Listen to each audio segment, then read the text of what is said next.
Hello everyone, welcome back to my channel study only science. आज की class में हम मिक्स एमसीक्यूज करने वाले हैं फिजिक्स के और गुरुत्वाकर्षण, ऊष्मा एवं ताप से रिलेटेड आधुनिक भौतिकी भी इसमें शामिल किया हुआ है और बोर परमाणु मॉडल से भी रिलेटेड एमसीक्यूज आपको मिल जाएंगे।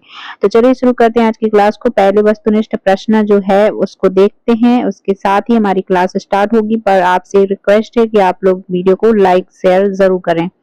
पहला प्रश्न है, सिक्का और पंख को वायु रहित नली में स्वतंत्रता पूर्वक एक साथ गिराने से नली की तली पर पहुंचते हैं। तो अगर सिक्का और पंख को वायु रहित नली में अगर एक स्वतंत्रता पूर्वक गिराएं तो इसका आंसर क्या होगा? नली की तली पर कौन दोनों कैसे पहुंचेंगे, किस तरह से? तो इसका आंसर होगा दोनों एक साथ पहुंचेंगे, क्योंकि वायु रहित नली होगी। ठीक है।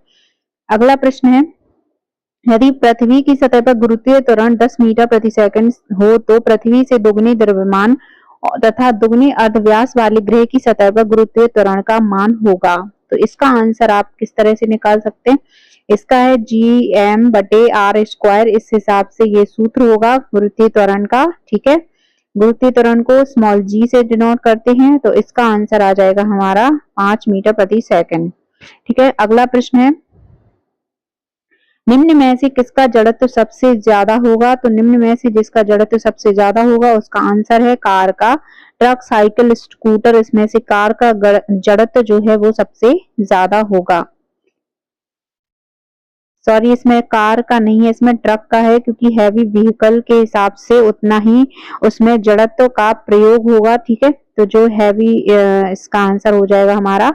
इसमें स्पीड का मेंशन नहीं है कि स्पीड के अनुसार इसमें जो हैवी ट्रक है वो होता है, तो उसके अनुसार इसमें ट्रक आंसर ए ऑप्शन सही हो जाएगा। अगला प्रश्न है, निम्न में से कौन असंपर्क बल है? तो असंपर्क बल इनमें से कौन सा है? वो है घर्षण बल। असंपर्क बल होता है, सॉरी, असंपर्क बल नहीं लिखा हुआ है यहाँ पे, तो असंपर्क बल नहीं है, घर्षण बल।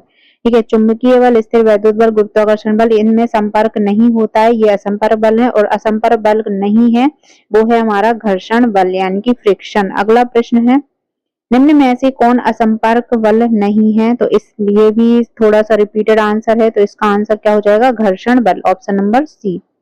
अगला प्रश्न है, पहाड़ पर चढ़ता हुआ व्यक्ति आगे की ओर क्यों झुक जाता है? पहाड़ की ओर चढ़ता हुआ व्यक्ति आगे की ओर इसलिए झुक जाता है क्योंकि स्थायित्व बढ़ने के कारण। ठीक है। स्थायित्व बढ़ने के कारण वो व्यक्ति आगे की ओर झुक जाता है।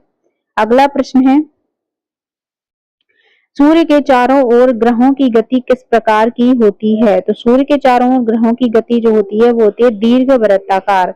ठीक है। दीर्घवृत्ताकार, इस तरह से दीर्घवृत्ताकार होती है।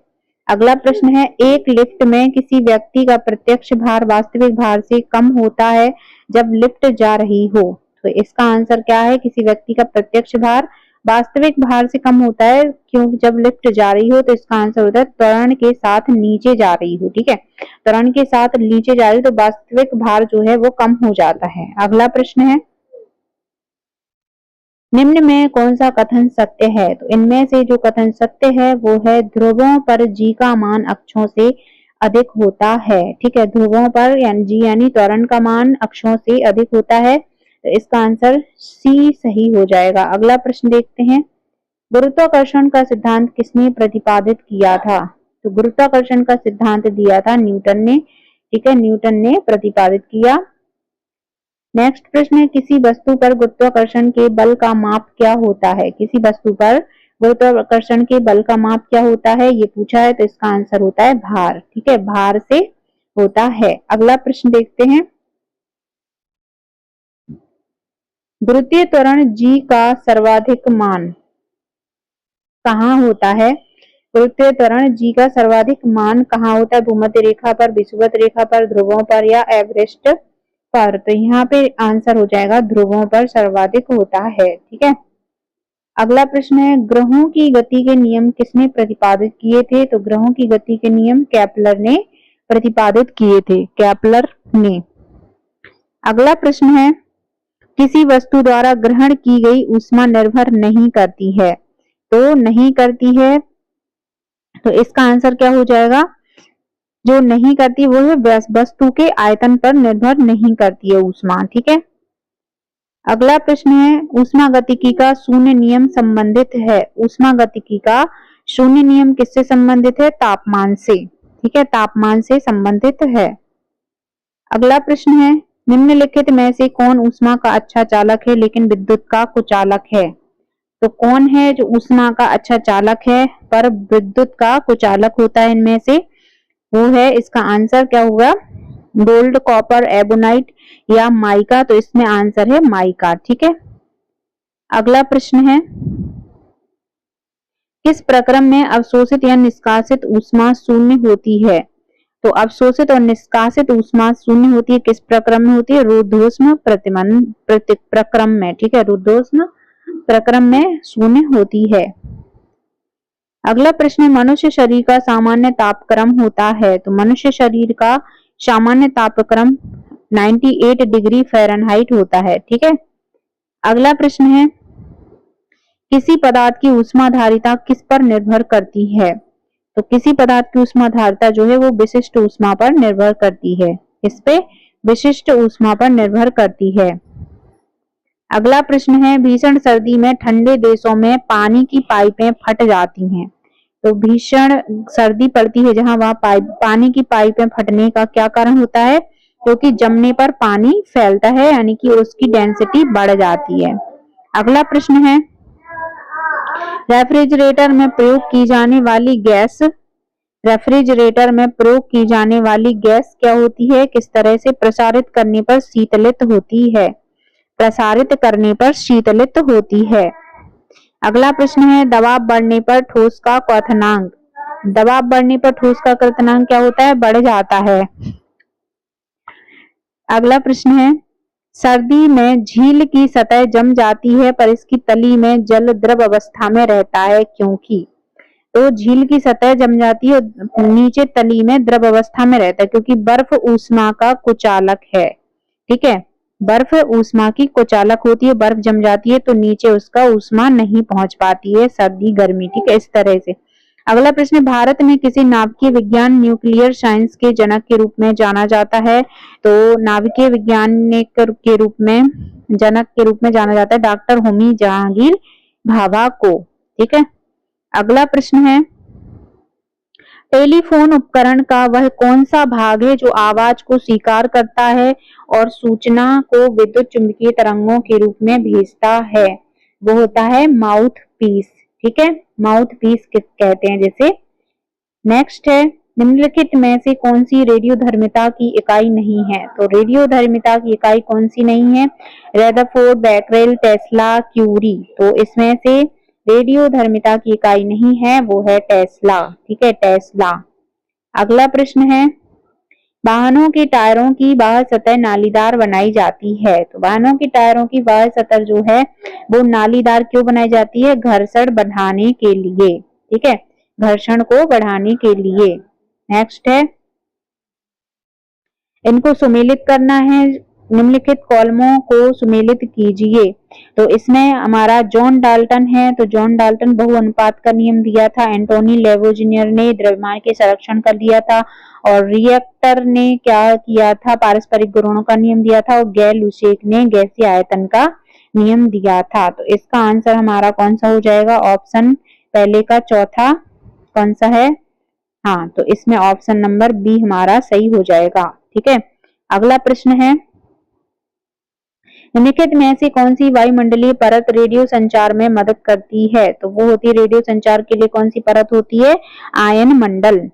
अगला प्रश्न है फुकुशिमा दाइची यानी जापान का जो है न्यूक्लियर त्रासदी में प्राथमिक रूप से निकलने वाले रेडियो एक्टिव न्यूक्लियाइड्स थे। तो ये कौन से थे? आयोडीन 131 एवं सीजियम 137। ठीक है, अगला प्रश्न है CSIR का केंद्रीय इलेक्ट्रॉनिकी अभियांत्रिकी अनुसंधान संस्थान यानी कि सीरी स्थित है। तो CSIR इसका शॉर्ट फॉर्म है और फुल फॉर्म यहाँ से लेके यहाँ तक है और इसको बोलते हैं सीरी। तो इसका आंसर क्या हो जाएगा? ये कहाँ पर स्थित है? ये है पिलानी में। ठीक है, पिलानी में स्थित है। अगला प्रश्न है डायोड वह प्रयुक्ति है जो धारा को डायोड क्या करती है, धारा को एक दिशा में प्रवाहित होने देती है।